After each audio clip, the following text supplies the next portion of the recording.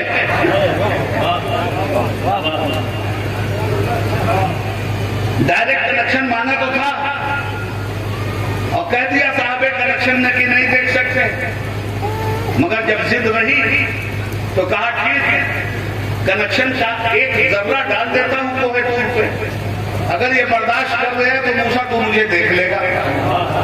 غش کھا گئے کلی اور جل گیا کوہ طور۔ تو آپ تھرمل پاور پہ جا کے کنیکشن مانگ رہے ہیں، وہاں سے آپ کو ہدایت دی جا رہی ہے نہیں، کنیکشن لینا ہے تو بجلی کے پاور سینٹر پہ جاؤ، وہاں بات۔ اب پاور سینٹر پہ آپ آئے تو اس نے کہا یہاں سے بھی کنیکشن نہیں ملے گا، آپ اپنے علاقے میں جائیں گے، اپنے محلے میں جائیں گے، آپ کے محلے میں ہر جگہ کنیکشن کے لیے ٹاور لگے ہوئے ہیں، آپ وہاں سے کنیکشن لیجیے۔ یہاں سے کنیکشن اگر ڈائریکٹ دیا جائے آپ کے گھر کے بھی جلنے کا خطرہ ہے۔ اب آپ آئے ٹرانسفارمر کے پاس اور وہاں سے گھر کا کنیکشن آپ نے جوڑا، تو فیضان کہاں سے آ رہا؟ تھرمل پاور سے۔ بجلی کہاں سے سپلائی ہو رہی ہے؟ بجلی گھر سے۔ کنیکشن کہاں سے دے رہے ہیں آپ؟ ٹرانسفارمر سے۔ پھر ٹرانسفارمر سے بھی کنیکشن لیتے وقت آپ سے یہ کہہ دیا گیا کہ ضروری نہیں ہے کہ کنیکشن ہر وقت ایک ہی طرح کا آتا ہو، کبھی کم بھی آئے گا اور کبھی زیادہ آ کے آپ کے سارے بلب کو اڑا بھی دے گا، اس لیے ایک کام احتیاط اور کر لیجیے، اسٹیبلائزر لگا لیجیے تاکہ یہ بجلی کنٹرول کی جا سکے۔ تو اس طرح سے بجلی سے آپ فائدہ اٹھاتے ہیں۔ رب العالمین کی بارگاہ کا فیض رسول اللہ کی بارگاہ میں آتا ہے، رسول اللہ کی بارگاہ کا فیض اولیاء کرام کی بارگاہ میں آتا ہے، اور اولیاء کرام کی بارگاہ کا فیض ان کے صالح خلفاء کی بارگاہ میں آتا ہے۔ یہ خلفاء اسٹیبلائزر ہے۔ تو اس طرح سے آپ محفوظ بھی رہیں گے، روشنی بھی رہے گی، اندھیرے سے بھی دور ہوں گے۔ اللہ رب العزت حضرت مولانا سید شمس الضحیٰ کی قبر انور کو نور سے معمور فرما دے اور انہیں اعلیٰ سے اعلیٰ ترین مقام عطا فرمائے۔ والسلام علی من اتبع الہدی۔ اس لیے ہم عرس مناتے ہیں۔ اب بات پوری آپ کی سمجھ میں آ گئی ہوگی، موت کیا ہے، عرس کیوں؟ خدا حافظ۔